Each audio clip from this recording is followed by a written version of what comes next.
This is the Entrepreneurism Podcast, the podcast where we optimize the bodies, brains, and lifestyles of entrepreneurs, go-getters, and world-changing innovators. Welcome to the Entrepreneurism Podcast. I'm your host, Dr. Megan Walker. As an anthropologist and naturopathic doctor, I work with entrepreneurs and go-getters to optimize the health and performance of these world-changing innovators. Know anyone like that? Before we jump into today's podcast, I want to thank our sponsor, Legacy. Legacy is an online membership community that provides monthly accountability coaching with a personal health coach and access to lifestyle products at discounts not available to the general public. The neuroscience that connects the benefits of being accountable to another human being and our capacity to stick to goals and commitments is profound. We are sculpted by our commitment and discipline to our daily decisions. Legacy helps that happen. Legacy memberships start at just $22 per month. To learn more, visit legacymemberships.com. Today, I sat down with Dr. Denis Wilson. Dr. Wilson is an integrative practitioner practicing in Florida, as well as an entrepreneur with an absolute passion and interest in understanding the tempo and the temperature of life. He doesn't just have a passing interest in thyroid health, he has an entire syndrome named after him. He is kind, witty, and speaking on a topic that affects so many of us, adrenal and thyroid health. The thyroid gland, Dr. Wilson explains, sets the pace of life. You won't want to miss this. I suspect you are moving kind of fast. So, Dr. Wilson, you are so well known in this industry, and your expertise with respect to thyroid and adrenals and keeping people going, as it were, which is what I always describe the thyroid gland as doing. It is such a pleasure to have you here today. Thanks so much for being with us. Thank you, Megan. It's a pleasure. Now, I want to right off the bat understand what motivated you from a philosophical perspective. You're a medical doctor by background, and you've pursued a journey that I'll say is notably less myopic, perhaps, than other thyroid or experts or endocrinologists who maybe followed a similar educational path as you. What influenced this interest, specifically related to thyroid and adrenal health, but also this perspective, this holistic perspective in terms of treatment? Well, it all started many years ago, 25 years ago, I guess. And a patient came into my office and she brought with her a book called Hypothyroidism, the Unsuspected Illness, written by Dr. Broda Barnes. And the premise of that book was that the blood tests aren't the best indicator of thyroid hormone function, and that you can also get a lot of information from the body temperature. His philosophy was that you diagnose the problem with body temperature and you might have to treat the patient for life using a T4 containing medicine such as Synthroid or Armor. But I was intrigued by it, and the patient was frustrated because she had gone from doctor to doctor looking for some solution, and that she always came back with a normal blood test, but she had terrible symptoms of hypothyroidism. So I agreed to look at the book. I found it intriguing. I gave it a shot. We gave her some thyroid hormone medicine. And to my surprise, not only did she get a little bit better, but she got completely better. And she wasn't the only one. I treated a number of people with this kind of philosophy or approach. And I saw that a lot of times people were getting completely better, even though their blood tests were normal. And that totally opened my eyes to, like you say, the philosophy or mindset, because it was at that moment that I realized, oh my goodness, if this was against what I had been taught in medical school. I was taught in medical school that you can tell for sure what someone's thyroid hormone function is like based on their blood tests, and this was perfect evidence proving that wasn't the case. And I thought to myself, oh my goodness, if this isn't true, then perhaps nothing I learned in medical school is true. The classic crisis. Yeah. And so, as you're saying this, I know there's people out there going, oh, well then, do I have a thyroid issue? Like all these years, my doctors told me my thyroid is fine, and yet I have all these symptoms as if it's not. How do people start to know whether it's their thyroid and they could fall into this population where things aren't showing up on blood work? Well, it's really interesting. Like somebody could ask me, hey, Dr. Wilson, why doesn't this show up on blood tests? And then I could also ask them, well, why would we ever think that it would show up on a blood test? Because the thyroid hormone, the way it works is it goes into the nucleus of the cells and tells the body how fast to transcribe DNA. And DNA is the code of life. And so basically, thyroid hormone tells our bodies how fast to live. And that happens inside the cells, inside the nucleus. And so there's no way that that would ever show up on a blood test. And I'm not sure why we would think it ever would. But the key to it is, though, the faster we live, the higher our temperature is. And the slower we live, the lower our temperature. So a thermometer is literally a speedometer. And when we go look outside and we see it's cold outside, what that means is that the air molecules are actually moving slower.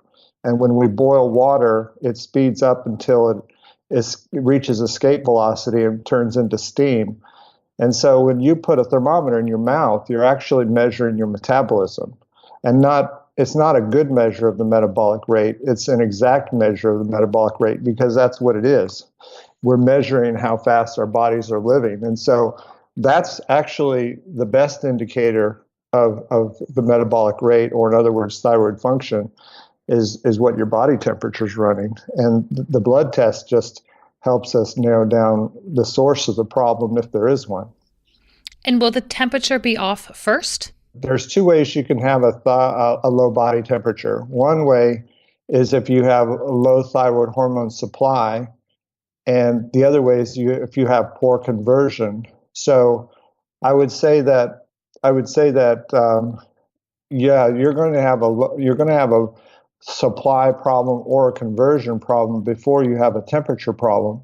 I think that's true, but the only way you know whether you actually have a problem is whether your temperature's high or low. So it's the first thing to check, but it's not the first thing to happen. And where should people's temperature be? 37 degrees Celsius is ideal. Or I say ideal, I shouldn't say that. I should say, the body regulates its temperature for its own purposes. Sometimes it slows down during periods of stress and fasting to conserve energy, and sometimes it speeds up to deal with a fever, and so it changes according to its needs. However, a baseline temperature of 37 degrees is where most people feel their symptoms going away. For example, if I had a person come in with a temperature of 36.1, that would be enough to explain symptoms of fatigue, depression, dry skin, dry hair, fluid retention, even panic attacks and migraines. And the first thing I would try to do is try to help that person get their temperature to 37 degrees, because that's the temperature at which their symptoms are most likely to disappear. And how do you reconcile that conversation that happens between those traditional care providers who will say, well, TSH is normal, your thyroid is normal? I would hearken back to the purpose of the thyroid hormone. And I think the reason doctors got so fixated on thyroid hormone blood tests originally is that if somebody had their thyroid gland removed, their TSH would go way up and they would go into some kind of coma. And that is something that you can see on a blood test. And so I remember Bob Uedeker is the guy who invented the TSH test. And he once famously said, "Oh my goodness, I sure hope that doctors don't put too much stock into this test and forget how to treat patients." But he was worried that doctors would look at the TSH test instead of looking at the patient, or in other words, looking at their temperature and symptoms. He was afraid that they would rule people out or try to make too many decisions just based on the TSH test when he never intended it for that purpose. Right, and health can never fully be encapsulated from one marker on a blood test anyway. Yes. And I think most integrative clinicians understand that. You know, I think this is a really interesting conversation. I think for a lot of people, they're kind of going to go, "Oh, temperature! Like I have a new metric through which I can and try to measure things that I'm feeling." You know, I get a sense in talking to people, both clinically and otherwise, that thyroid is pervasive. I put this in quotations, but everyone's got a thyroid issue. I've spoken to someone whose thyroid is not functioning optimally. What do you feel is behind this epidemic? I think that toxins play a big role. I think that a lot of people are being exposed to toxins in our environment. Even animals, they're showing, even animals in the wild, a lot of them are getting obese or heavier than they were before. And I also think it has to do with our stressful lifestyle. I think it has to do with, of course, our lifestyle, our eating patterns, our eating habits, and of course the nutrition and how much exercise people are doing or not doing. So I think it's a lot, but I think stress has a lot to do with it. Low sleep, too much screen time, toxins. It's quite a lot of things. Have you looked at all using blue blocking glasses and the influence that independently has on thyroid function? No, I haven't. I haven't looked into that. See, this is where I go off script, and I thought I would just throw that out there on you. It's just something I've been using more and more with my patients. I might play around with it a little bit and see what influence that has on temperature and get back to you. But blue light is something that's just so pervasive. And in particular with this population, it's not uncommon for people to be on their computer till 2:00 in the morning and then be disappointed that they can't fall asleep. So it'd be interesting to see the influence. Yeah, that I'd be very interested in. And I think you've got like you said, great parameter there with the temperature. It'd be very interesting to see what difference that made. Yeah, absolutely. In your experience, are there things that come up for people before their thyroid becomes a problem? So, for me, what I'm thinking of in that, and I don't want to keep you guessing on my side because you might have more insight, is, I tend to see people where there's a chronic history of adrenal fatigue or symptoms of adrenal fatigue, and then it segues towards thyroid. Is that observation corroborated in terms of your experience and your clinical access to far more people in terms of thyroid conditions? Sure, absolutely. There's definitely people that you can treat for adrenal function and their body temperatures will come up and their quote unquote thyroid symptoms will disappear. By the same token, there's sometimes where you will get somebody's temperature up to normal and their adrenal fatigue disappears because a lot of times the adrenals try to make up for the difficulty that the thyroid gland is facing and vice versa. They're like, I look at them as two members of a volleyball team or something like that. And they, so when one suffers, the other suffers. So that's why we almost always treat thyroid and adrenal problems together at the same time. Right. And can you explain from your perspective what adrenal fatigue is? When a person goes through stress, their body detects that stress and goes into what it calls alarm phase, and your body reacts to that with a fight or flight response, cortisol and adrenaline and norepinephrine and hormones that help it deal with a very significant stress, and like a predator coming after you or having to fight in a war or something like that. So then it gets your body geared up to be able to handle a situation like that. And the stress is supposed to come, you're supposed to get through the stress, and then the stress is supposed to go away. But sometimes in our lives, in our world, maybe we get those hormones, but we don't do any fighting. Or we don't do any running. We just sit there and stew in these stress hormones, and the stress seems almost unrelenting because it's the next phone call, it's the next email, it's the next comment somebody makes, and it just more work, less pay, and just stress all the time. And so then you go in from a it's kind of like you can get resistant to the signal. In other words, if you hear somebody, it's like, I just can't, probably not the best example, but I think of bad parenting when your mother says, if you don't stop that, I'm going to, you're going to get it, you're going to get punished, but the punishment never comes. And so the child might just tune out these empty threats, and they don't even register anymore. And so it's kind of like that, I think, with the fight or flight response. You get adrenal resistance, and you make more and more hormones trying to get your body to take some kind of action, and you just get into more and more hormones, and you still don't take any action. And then eventually your adrenal system, with all this unrelenting stress and also this resistance, finally begins to wear out, and you make less hormones. At first you're making too much, and now you're not making as many, and now you're getting what we call adrenally exhausted or adrenally fatigued. And then you get into a situation where you have harder and harder time dealing with life and stress. And so does everyone who has stress get adrenal fatigue? I think, no, I would say not. I would say not everyone that has stress gets into adrenal fatigue. If the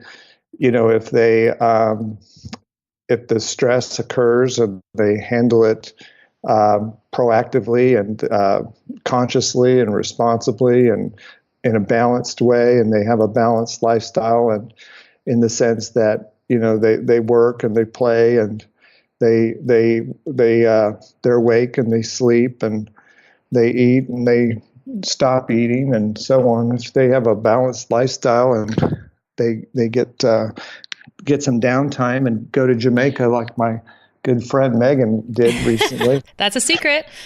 Oh, sorry about that. And I'm just teasing. So, that's what you want to do. I mean, so no, you're not automatically going to go there if you, live a balanced, healthy lifestyle. Right. And so what do you do specifically to protect yourself from that? I mean, you travel, you're all over the place. Like, do you have an arsenal of little things that you do, or it really is living out that balance piece? I would say it's living out that balance piece. But there's some things that I like to do, definitely. I like to ride. I mean, for me, I ride my bike a couple times a day, usually with my wife, and we. So you want to, eat right, and you want to have some time where you work and maybe sequester some time, and plan your day a day ahead, like plan tomorrow before tomorrow comes, and then work your plan, but have some balance in there. And so those things are part of it. I've been really intrigued lately with this concept of avoiding overfeeding. And what I mean by that is having a time where you eat, but also have a time where you don't eat. So it's kind of like an intermittent fasting kind of concept. But I think that's revitalizing to the body to have some time where you're not eating all the time. Yeah, it's interesting. And I find, if people aren't prepared, like if people aren't already healthy, that's a hard thing on their system. Yes. But I'll say for my advanced people, taking time and fasting in whatever context or format we come up with actually has some really profound outcomes for them. What kind of symptoms do you see with people who are adrenally fatigued? Just very tired. Sometimes they have trouble sweating. They don't sweat. They don't handle stress very well, and so that's the main one I see is just if I get a story where someone explains how much stress they're under and just how they feel like they're at the end of their rope and they're just very chronically fatigued, then I start thinking about adrenal fatigue, especially if they've got a story of stress that's been for many months and or years. and it just sounds like they're really worn out. Of course, I will have them take their temperature because I'll be thinking about, slow metabolism as well, but I'll be thinking in terms of thyroid and adrenal. And of course, the low temperature symptoms are going to be fatigue, depression, dry skin, dry hair, might be premenstrual syndrome, migraines, panic attacks, anxiety, difficulty concentrating, could be itchiness, low sex drive, decreased ambition, decreased being in conversation, or being a hard time coming up with the words and things like that. Right, fair enough. And as you're describing this, I'm saying in my head, welcome to the life of entrepreneurs, right? It's chronic, it's long-term stress, it's unrelenting, it's relationship stress, it's financial stress, it's performance, it's all of those different pieces. So it's naturally something that we tend to see a lot of in this particular population. Are there functional tests that you run on to look at adrenal fatigue beyond temperature? Well, you could. I tend not to. Like in our experience, we like the treatment is the test, and we normally use a therapeutic trial with what I call potent groceries, which is the right kind of herbs and nutrients, and try to see how people respond to that. And I call them groceries because they're good for you, whether or not you have laboratory values for adrenal fatigue or not. But but anyway, some doctors do like salivary cortisol, or they like 4 times a day, and there are a lot of great companies out there. Dutch does a nice test parameters for cortisol levels, and there's other, there's blood tests and things, but more, we tend to be more clinical in our assessment and management, and just see how people do. Right. And I talk about that with people all the time, that we're going to put things into play and actually just see how the body responds to it. And it gives you a sense of, are you in the right direction, or are you not? In terms of conventional approaches to thyroid, if someone has an underactive thyroid, hypothyroidism, they're coming in on something like Synthroid. Is this the gold standard? I'm sure it's not for you, but what is your first line therapy for someone with hypothyroidism? Well, if a person comes in and there's hypothyroidism, and then there's low body temperature, and sometimes the way people use the word hypothyroidism, it's not totally clear what they mean. But when I have a person come in with symptoms and low temperature, and I think they might be thyroid related, the first thing I'm going to ask myself is, most doctors in a situation like that will only look at one parameter, like we discussed. They'll just look at the TSH test, and they'll base everything on that.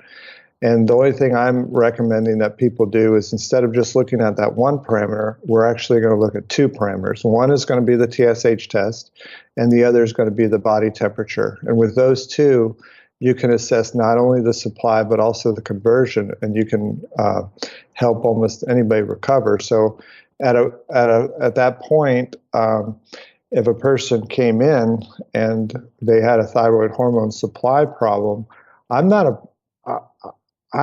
don't like to give T4 containing medicine like Synthroid or Armor until somebody's temperature is normal. So I wouldn't give them T4 until I knew their temperature was normal. So if they had low temperature, Synthroid or IRFA would not be my first choice. I wouldn't go there. But and so what I would go there is, if they did have a supply problem, I would give them T3 therapy. And if they had a normal TSH, then I would give them herbs and nutrients first. And if that didn't work, then I would give them T3 therapy.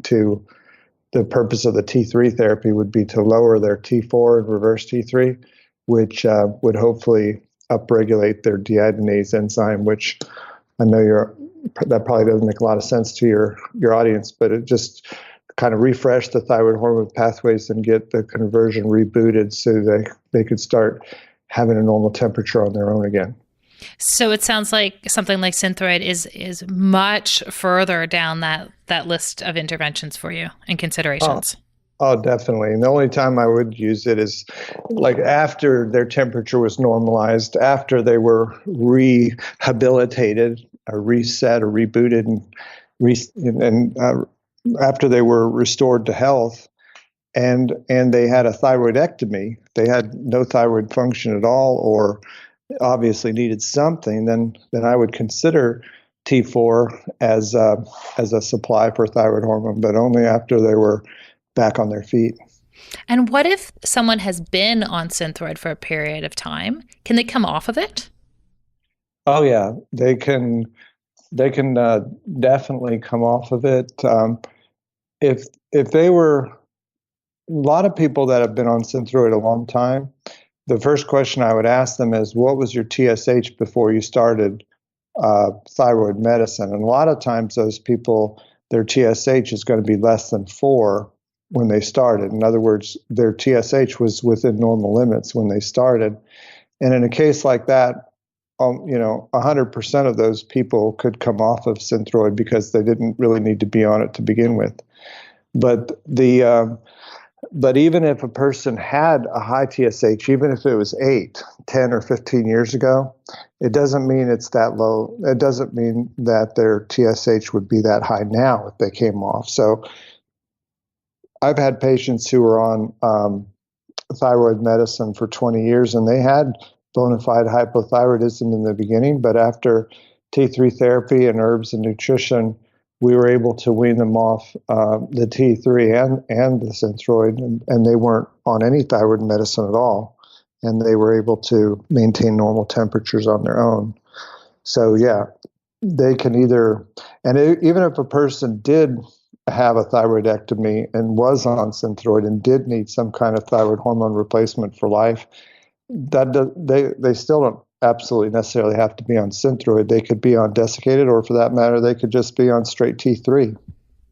Right. And the caveat to all of that is that they're working with someone who can help inform that transition for them. The cold turkey, I'm going to come off Synthroid because I heard it on a podcast, does not apply here. Yes. Yeah, right? Like looking at all of those lifestyle pieces. And then, the other realm in terms of thyroid conditions are those people who are having autoimmune reactions to their thyroids. And I'm thinking about the Hashimoto's and the Graves population. If we step back and we start to look at those populations, is from your perspective, is this they had a genetic susceptibility and it just got triggered? Or do you see other commonalities in terms of those individuals who have a propensity towards an autoimmune condition in their thyroid? Well, I don't know that I can prove it or that anybody can necessarily, but there is a suggestion. It does appear that a lot of autoimmunity is coming from toxins, from environmental toxins or dietary toxins, if you will. And there are some people that do have leaky gut, or they do have gut problems, or they do have gluten sensitivity. And when they stop gluten, their Hashimoto's improves, or if they don't, their Hashimoto's gets worse. So there's a lot of autoimmunity due to toxins, and it's funny too because autoimmunity can lead to low temperatures, but low temperatures can lead to autoimmune problems as well. So it can be like a vicious cycle. So what is the mechanism that low temperatures lead to autoimmune conditions? Because that's so interesting to me. Yeah. Well, as long as every enzyme in the body has to do with body temperature. And so when the enzymes, every enzyme, the way it works, enzymes are what catalyze chemical reactions in the body. And a lot of times, like a chemical reaction in a laboratory might have to happen under certain conditions of temperature and pressure. And those temperatures and pressure are way higher than what you would find in the body, but these reactions can occur inside the body because of enzymes. And enzymes make these reactions go forward at lower temperatures and at lower pressures, and it does that by way of the enzyme's shape or conformation, and that shape is dependent on its temperature. So if an enzyme is too hot, it's too loose, and if it's too cold, it's too tight. But if it's just the right temperature, then it's just the right functionality. And so when and everything that happens in the body is mediated by enzymes. And so when you're tempered, and that includes immunity and inflammation, and T3 therapy, for example, will decreases inflammation markers. T3 will lower inflammation. And of course, autoimmunity and inflammation are basically the same thing. Like when you say, I'm autoimmune, basically you're saying my inflammation is out of control, or I have unhealthy inflammation or inflammation that's overreacting. And so T3 therapy will lower inflammation. It'll lower inflammatory markers, lowers insulin resistance, lowers obesity, lowers oxidative stress. And oxidative stress is important in autoimmunity. So yeah, all these things can turn autoimmunity around.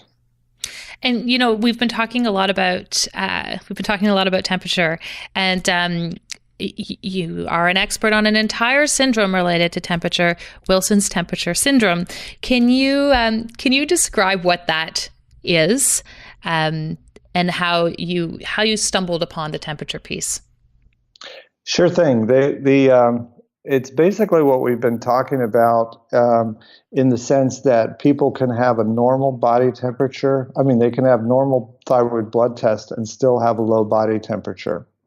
And they can still have all the symptoms of hypothyroidism. In fact, sometimes people can actually have hyperthyroidism. Their thyroid gland could be overreacting. They have oversupply of thyroid hormone, but their body temperatures are still low, and they still have symptoms of hypothyroidism.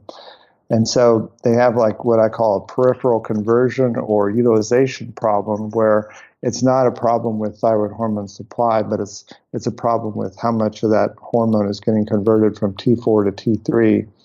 But the thing that was really unexpected in treating this problem is that I found that when I started treating these people with desiccated thyroid, 60% of the time they got better, and 40% of the time they didn't. But when I weaned the people off the T4 containing medicine, their symptoms would come back, and so I started thinking about that, and I started experimenting with using T3 instead of T4. And then instead of 60% of the time people getting better, it was more like 80 or 90% of the time. And the thing that was very unexpected is that when I weaned the people off the T3, a lot of times their symptoms and temperatures remained improved even after I weaned them off the T3. And so what I'm saying is, so one thing about this Wilson syndrome is that it's a reversible problem. And most of the time, I mean, historically, when anybody talked about thyroid hormone problems, they would say, oh, you have hypothyroidism, you're going to need to take thyroid medicine for life.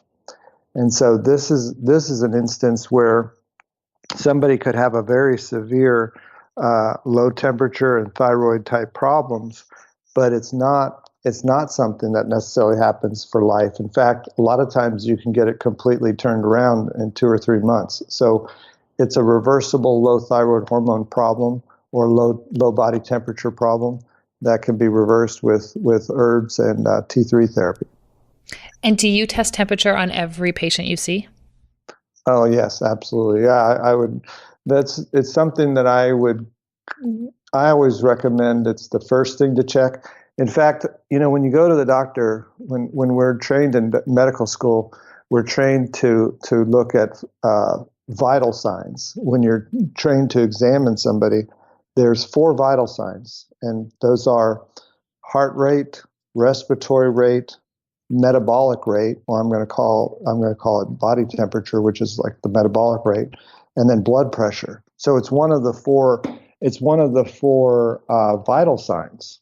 So of course, it's something, and 3 out of the 4 vital signs have to do with speed or rate. And so I always tell people it's the first thing you consider, not the last, for a couple of reasons. One is that it can explain a lot of symptoms. It's like a very foundational piece that could explain a lot of difficulties. 2, it's extremely common that people have low temperatures. 3, it's imminently treatable.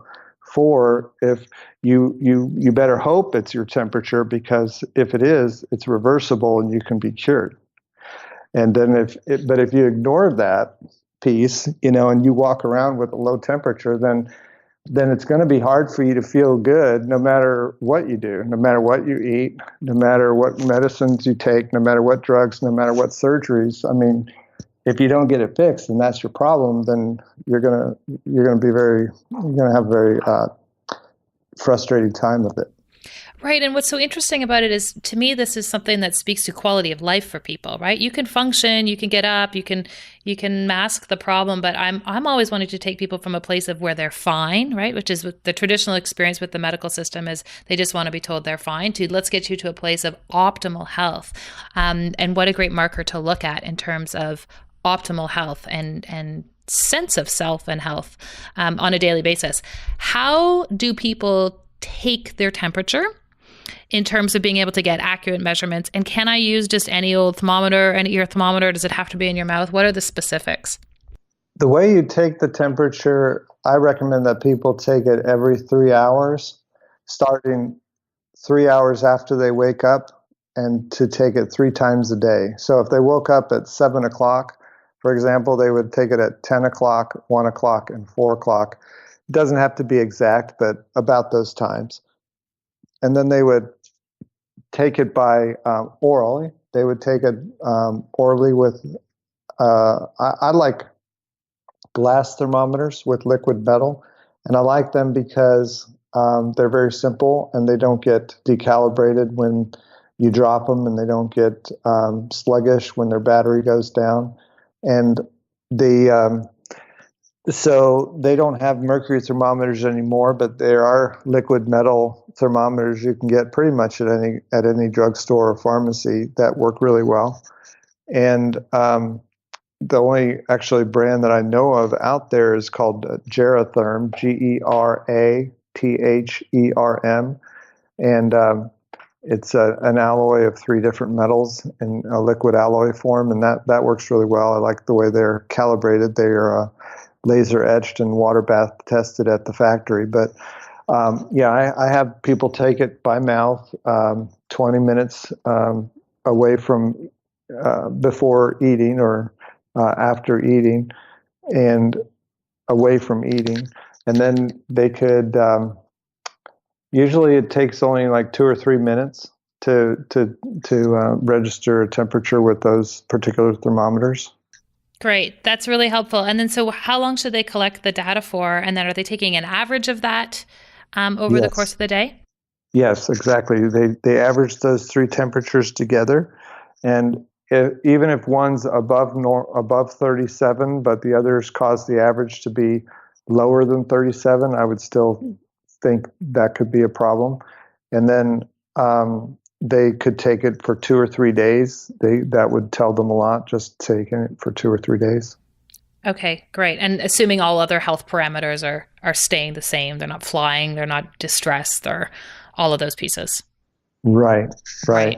And even so, it's usually a moot point, because a lot of people are going to have a low temperature, and it's not going to be a little bit low. It's going to be quite low. It's low. It's going to be like maybe 36.2 or 30, or even below 36. And so it's going to be significantly low, and it's going to be low pretty much no matter, if they are traveling or if they are stressed or if they are doing this or that. But what I would suggest is if it is normal, let's say it's normal, it's a woman, it's normal, either I would check it with another thermometer, or depending on where she's at on her menstrual cycle, she could wait. But really, like I said, it's usually it's kind of a moot point because usually people are low. A lot of people are low a lot. So. Right. And a lot of people are just they're not healthy. Right. And what a great tool to be able to start to give people data related to that. Yeah. I mean, really, if a person, just that temperature alone, like if somebody had nothing else to work with except temperature and herbs and nutrients, they could do a lot of good for 40% of the population, 30 at least. And so, which is really good compared to, what if you compare that to how much people are benefiting from other, mainstream approaches. It's definitely a great place to start. Yeah. So to that end then, and maybe temperature is part of your definition of this, but how would you define health? I would say optimal functioning of the body, mind, and spirit, and emotionally, psychologically, and basically optimal function. I really like that. Each month, I'm featuring a new Anthropology quiz to help you unlock and uncover some of the physical performance blocks that may be holding you back from your true potential. This month, we are talking about stress and adrenal fatigue. To learn more or to take the quiz, head on over to meganwalker.com/anthropology quiz. So in looking at these key performance indicators or KPIs, I want to get a sense of how you live your life and some of your ideas around health and lifestyle and all of those different components. First question for you, do you have a consistent morning routine? And if so, what is it? I do. I'm glad you asked me that. I do read scriptures and pray. And I also, one thing that I like to do is I have a morning routine, but one of the components of that is I call it flashcards. And sometimes during the day you go through, you're going along and you have an aha moment. You say to yourself, "Oh, that's something I need to remember and never forget." And of course, we always do forget them, except if we write them down and we refer to them on a regular basis. And so when I have a moment like that where I think, "Oh, that's something I really need to work on. That's something I really need to remember." And I need to remember that because I want to work on that. I want to develop that. So what I'll do is I'll record that in a flashcard. And I have mine in a digital format, but it could be paper or digital. But I'll remember these little sayings and ideas and quotes, and I'll read them one after another, and I'll rearrange them from day to day to put the most important ones higher, and the lesser important ones will slip down. But like right now, I have about 152 cards, and I probably, on most days I'll probably only read through the first 20 or 30, and I won't get to the rest of them. But they keep moving up that way. But I find that having something on the front of your mind is the best way to develop yourself over time. I like that. That's a really unique, a unique part of the morning. I think that's a really great idea. Fiction or nonfiction? Nonfiction. And what are you reading right now? Mindset is an interesting book. There's a book on psychology. The Untethered Soul is a really good book. I like another book called The Slight Edge by Jeff Olson. So there's quite a few books like that. What's your hot beverage of choice, and how do you prepare it? I like celestial seasonings, apple and cinnamon. And I heat the water and I pour it in my stainless steel vacuum tumbler, and then I'll heat that water, and then I'll get the tea bag saturated and oozing out the tea, and then I'll add a little bit of extra filtered water to cool it off some, so that I don't have to wait to cool very much, and then I drink it. You're an impatient tea drinker. I kind of like that. Yeah. What do you do for fun? I like to ride bikes, for one thing. But if I really want to have fun, then I live in Florida, so I'll go to the beach and I'll participate in a sport I invented called skim skiing. And skim skiing involves, you might have heard of skimboarding, where people will they'll take a flat board and they'll, on the very skinny water that washes up on the shore. Yeah. And so the water comes up on the shore, and you might have quarter inch thick of water, and you can hydroplane on that. But the twist that I've used is I've added ski poles to the mix, and so I actually cross country skim ski down the beach, and I can go for a mile at a time doing that. That is amazing. I have to see this in real life at some point. That's like a little bit of Canadian in there with this cross-country ski piece. Absolutely. Last question for you. Entrepreneurism. Are we born this way, or do we learn to become entrepreneurs? I would tend to say both, because I do think that nature and nurture both play a role. Sometimes people we all have different proclivities or tendencies. And definitely our circumstances can influence that. Some people have opportunities and insight. Maybe they've seen and have had examples set for them by their parents or other people they've seen, and something struck them exciting about being able to make and do something of their own.